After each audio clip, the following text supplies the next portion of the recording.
और सीधे चलेंगे रायपुर, जहां पर सीएम विष्णुदेव साय जनजाति संगोष्ठी कार्यक्रम में शामिल हुए। क्या कुछ कह रहे हैं, सुन लेते हैं। स्तर पर हम लोग भी 13, 14 और 15 नवंबर को इसको मनाने का प्रयास किए और आप लोगों को बताते हुए गौरव हो रहा है कि 13 नवंबर को जो वनवासी कल्याण आश्रम का केंद्रीय कार्यालय है जसपुर, वहां पर मैं भारत वॉलंटियर्स के माध्यम से एक विशाल पदयात्रा का आयोजन था, जिसमें 15,000 से भी ज्यादा हमारे भारत वॉलंटियर्स और हमारे उस क्षेत्र के जनजातीय लोग शामिल हुए। 10 किलोमीटर की पदयात्रा थी और मेरा सौभाग्य था कि उस पदयात्रा में हम भी थे और भारत सरकार से हमारे मनसुख जी मांडविया केंद्रीय मंत्री आए थे। उनके मार्गदर्शन में वो पदयात्रा हुई और 10 किलोमीटर के अंदर में इतनी अच्छी व्यवस्था, पूरे 10 किलोमीटर के अंदर में जितने भी हमारे जनजाति समाज के लोग थे, अलग अलग अपना स्टॉल पदयात्रा के स्वागत के लिए लगा के रखे थे। कहीं कंवर समाज के लोग, कहीं गोड़ समाज के लोग, कहीं हिंदू उरांव समाज के लोग, कहीं खेरवार समाज के लोग, कहीं नगेसिया समाज के लोग। इस तरह से जितने भी जनजाति हैं सब अपना अलग अलग स्टॉल लगाकर रोड के किनारे पदयात्रियों का स्वागत किए और जो हमारे जनजातीय व्यंजन वो भी बनाकर पूरे पदयात्रियों को मतलब निःशुल्क में खिलाने का काम भी किए। कहीं पानी पिलाने की व्यवस्था, कहीं फल की व्यवस्था, इस तरह से बहुत अच्छा वो पदयात्रा हुई। ये 13 नवंबर को हुआ और मनसुख भाई मांडविया उसका एक छोटा पिक्चर बना के माननीय प्रधानमंत्री जी को भी दिखाया। तो माननीय प्रधानमंत्री देखकर इतना खुश हुए कि मनसुख भाई को बोले कि अब ये पदयात्रा महीना में 2 बार करो। और हम लोग का गौरव है छत्तीसगढ़ का और जसपुर जिले का, ये जो पदयात्रा की शुरुआत हमारे यहाँ से हुई। तो इस तरह से 13 तारीख की पदयात्रा यहाँ पर संपन्न हुआ और उसी तरह से 14 और 15 तारीख को यहाँ पर राज्य स्तरीय 2 दिवसीय जनजातीय गौरव दिवस का आयोजन था रायपुर के अंदर में, जिसमें 21 प्रदेश से जनजातीय समाज के कलाकार आए हुए थे। पूरे देश के 21 प्रदेश से आए थे।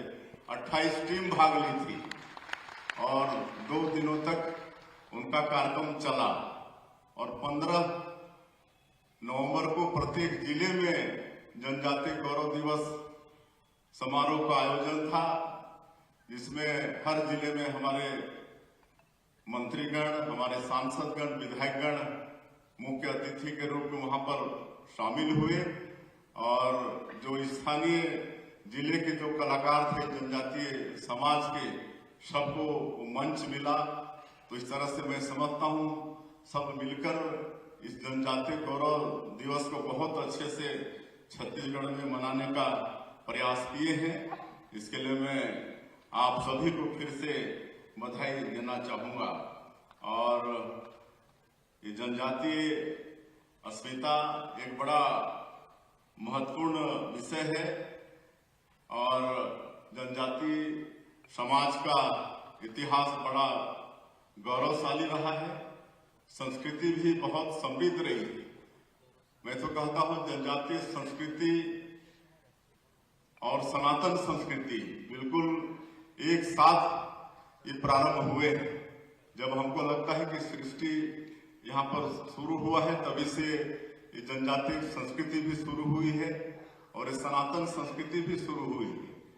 जिस तरह से आप देखते हैं त्रेता युग में सनातनी संस्कृति के आराध्य भगवान राम रहे, तो आदिवासी संस्कृति के भी आराध्य भगवान राम रहे।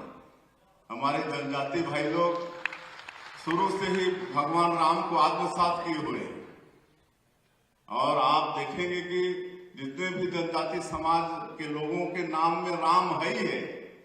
सोमारू राम, मंगरू राम, बुधारू राम, मतलब राम है ही है। तो इससे बड़ा और क्या हो सकता है हमारे जनजातीय संस्कृति के लिए। और इसलिए हम कहते हैं कि ये जनजातीय संस्कृति ये सनातन संस्कृति का उद्गम है। शुरू से ही भगवान राम को आत्मसात किए हुए हैं।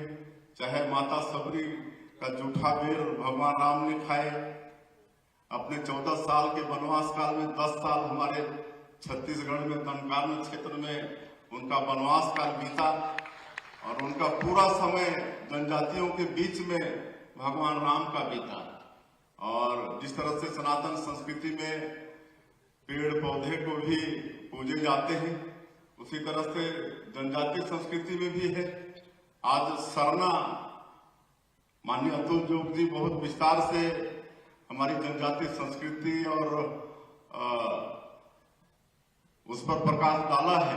लेकिन मैं बताना चाहूंगा कि आज हर गांव में एक सरना होता है, कुछ पेड़ों का समूह होता है, वो गांव वालों के लिए पवित्र होता है।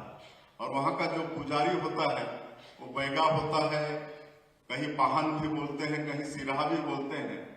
और हर साल करीब 5 के पूजा होता है वहां पर। और वहां सरना में महादेव, पार्वती, ग्रामीण देवता, सब देवता पत्थर के रूप में स्थापित होते हैं और 5-6 बार साल में पूजे जाते हैं। आज कर्मा पूजा होता है जनजातीय समाज में। कर्मा एक पेड़ होता है जिसको मतलब हमारी माताएं बहनें जंगल से पूजा करके काट के लाती हैं और जो अखरा होता है गांव का वहां पर स्थापित करके हमारा वहां बैगा स्थापित करता है या गांव का जो गणमान्य व्यक्ति होता है वो स्थापित करता है और पूजा पाठ करके कहानी कह के रात भर नाच गान करके सवेरे पवित्र नदी में उसको विसर्जन करते हैं। तो एक कर्मा पेड़ में भी हमारा जनजातीय समाज वो ईश्वर को देखता है। उसी तरह से कभी पानी नहीं गिरता है तो पीपल पेड़ में हमारी माताएं बहनें हमारे लोग उपवास करके 3 दिन तक वहां जल चढ़ाते हैं, इंद्रदेव को देखते हैं पीपल के पेड़ में। और आज तो मेरा विश्वास मैं अपने गांव की बात कर सकता हूं